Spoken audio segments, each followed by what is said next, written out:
Hello everyone, my name is Motasem, and today I'll be talking about evaluation of the spatial extended changes of Bear Lake using the Landsat database. This project is submitted to the Remote Sensing of Land Surfaces class taught by Dr. Alfonso Torres at Utah State University. To the right here, we have a time lapse that shows how the spatial extent of the aerial spatial extent of Bear Lake is changing over the years. So to start with the table of content, I'll start with the introduction, then a hydroshare resource I created for this project, then Landsat time lapse using Landsat data to create a time lapse for our study area, then collect and process Landsat 8 satellite imagery, and how to classify these images and automate the process instead of doing it manually, how to find an automation and a way to automate the whole process to save time. And lastly, how to calculate the area of these classes, especially the water class we're interested in. So the ongoing global warming and consequent climate changes have been linked with a prolonged drought in some areas and flood events in other places. And because of that, water levels in many water bodies in many places around the world and in the Western United States has been declining over the past few years. So the purpose of this study is to use Landsat data from the Google Earth Engine to evaluate the changes in the spatial aerial extent of the Bear Lake, which is located between U.S. state of Utah and Idaho. And here we have a picture of Bear Lake. So the idea was expanding lakes, or those who gain water, would have larger spatial extent, whereas the shrinking lakes, those who are losing water, would have a smaller spatial area extent. This is the landing page for a hydroshare resource I created, and here I included all the code I developed, an explanation, PDF files, zip files, everything for this project is saved in this resource. It's public, so anyone could use it, anyone could find it, and anyone could use all the information inside and reproduce all of it or part of it. And with this, I'm just trying to support and promote the FAIR principles: findable, accessible, interpretable, and reusable. So the first thing I did for this project is to make or to create Landsat time lapse. And for this, I started by defining the geometry of the region of interest. And this is using two different functions, the point and the rectangular. The point gets you the region of interest. Then the rectangular, we could define a rectangular or any polygon, and it just shows that which area of interest our area of interest, and this would help us later, and I'll come back to it. So this an example in 1985. This is how the lake looked like in 2003. This is what this is what Bear Lake looked like, and then in 2022, this is what Bear Lake looked like. So now, just by examining these images, we could see that the spatial extent, the area spatial extent of Bear Lake is changing. This could be because of a drought, because of other reasons. So we have to go back and study the whole process, but at least we get an idea of what's happening on the ground. And here comes the Landsat data satellite imagery, the one we're gonna speak about. So here we download, we get the Landsat data downloaded, and because we're interested only in this part, we could have all the processes done within this area. Like here, for instance, we need the NDVI index. We only had it for this small area, just to avoid computational expenses. After that, we have a training data set using water, vegetation, and bare soil features, and this will help us classify the whole image. We're just taking this as training for our models. So after we create our training data set, we do the classification process. And here we have three different examples of classification. The first one we used CART, then random forest, then the SVM. So now, again, by just looking at these pictures, we could see that they are similar to each other, and the statistics produced in the code shows that all of them have a very high performance accuracy of more than 0.99. And here, so we could use anyone. We could use CART, random forest, or SVM to process our images. And here comes the automation part of it. If we're interested in 1 year, we could just do it for 1 year. But if we're interested in having the changes over like 10 or 15 or 20 years, it's better to have it automated.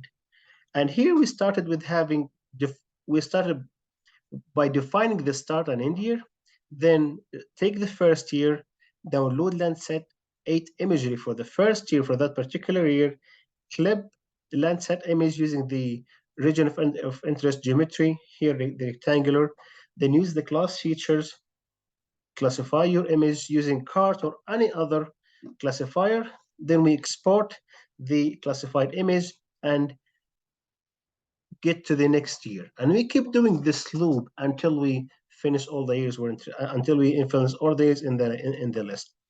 And at the end, we had something like this. We had a directory called the classified underscore images underscore Berlek. And inside this directory, we have all the classified images from 2013 up to 2022. So the last part here in this presentation is how we got the area of each class. Now we classified our images, and we know which pixel is water, which pixel is vegetation, which pixel is bare soil. Now we want to know how the area of all the water pixels in our image. And for this, I use ArcGIS Pro, and we got the raster files first, and then we converted them into polygons. And after that, we calculated the area of each polygon, and we had the total area of each class, and then we exported the data into a pandas data frame, and then we also plotted the results. And here is the pandas data frame, and it shows the year and how the area, the spatial area of Bear Lake in each one of these years.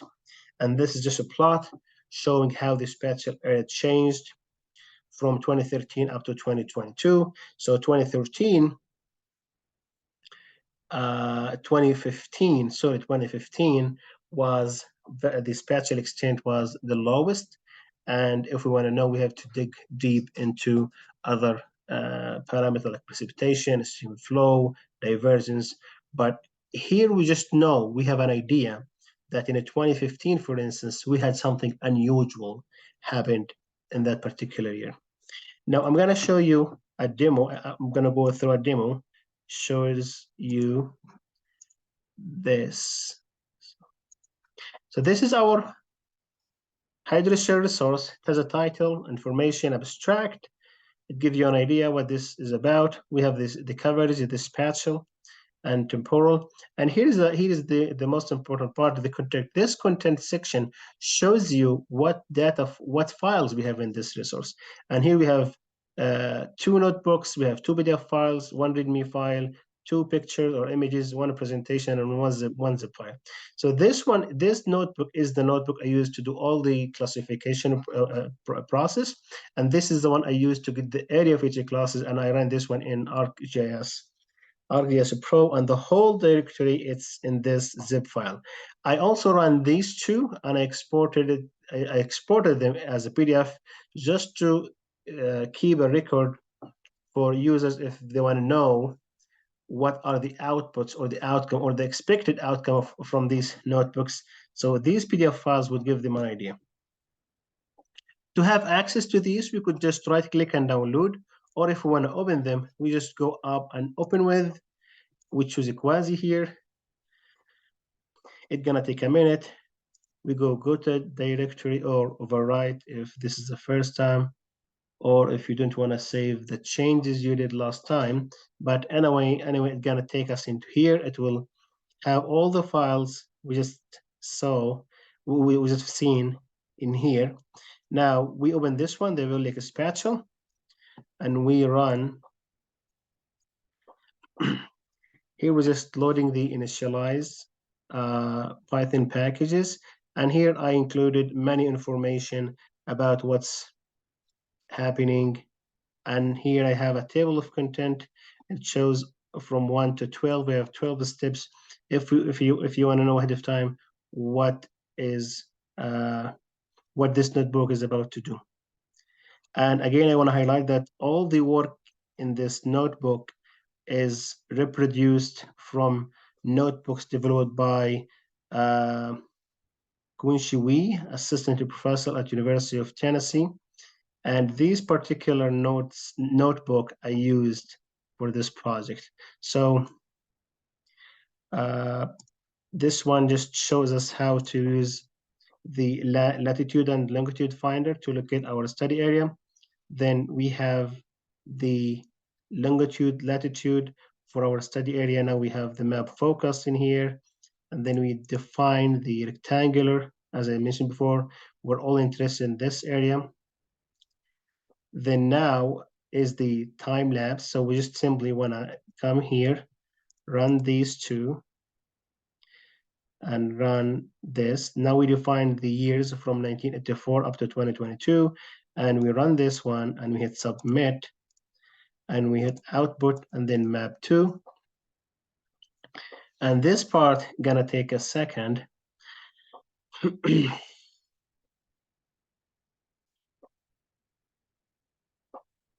What it does right now, it's to produce classification images for the Bear Lake from 1984 till 2002, and it's gonna show us in the map shortly.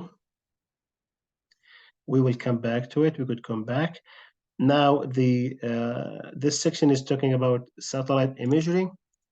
We're gonna run it.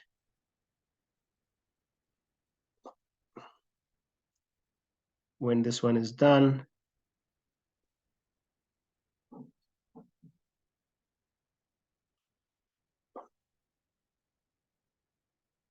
okay, here we go. So now this is what's happening for Bear Lake. And again, by just looking at these pictures, we could know what's happening here over the time between 1984 up to 2022. And we could also download this from this link generated here. But now we want to do it for 1 year, classify for 1 year. Again, we download the Landsat, and we have the clip because again we're all interested in our particular study area. We're gonna do the NDVI for that particular area only. We will do the training features really quickly. We create the training data sets, and here these maps show like 1, 2, and there is one here over Bear Lake. It's not shown. And then we do the classification by cart. And this image show us the classification. Yellow is bare soil, green is vegetation, and blue is water. And I'm not gonna run the accuracy assessment, it's gonna take a long time. So this is the other one, the random forest. Again, it's gonna give us some similar observations. The last one is SVM. So now this one, if we wanna do it for 1 year, but what if we wanna do it for a couple years? And here comes the image classification function. Here I define the start year and the last year, and that's it. We just have to run. Now we're just making sure that we got our region of interest in here. Now this function will take the first year, the last year, and the directory for outputs as an inputs, and it will get us something. Now let's run this one. And now it says first imaging processing. Now it's working on the first image. Now all the outcomes from this function will come into this directory. Now I ran this notebook 8 hours ago, but now we will see that these images will be updated. Like right now, exporting the classified image, generating the URL. Now we will see one of these ones will be updated shortly.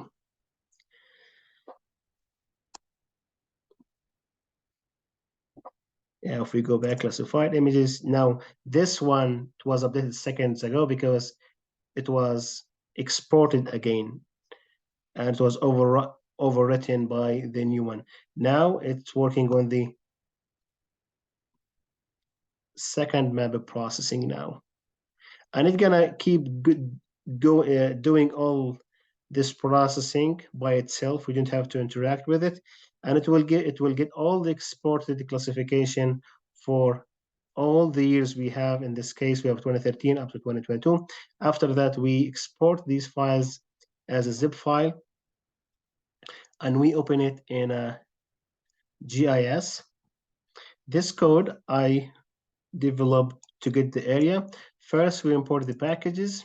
We define our path, the destination, our path, the path where the images exist, and then this is the function that does all the work. It takes it define different names for the file, then it do the conversion from raster to polygon, add an empty field to calculate the area in it, and then calculate the area, do the statistics, get us the summary, and then for each one of these images we have, now we have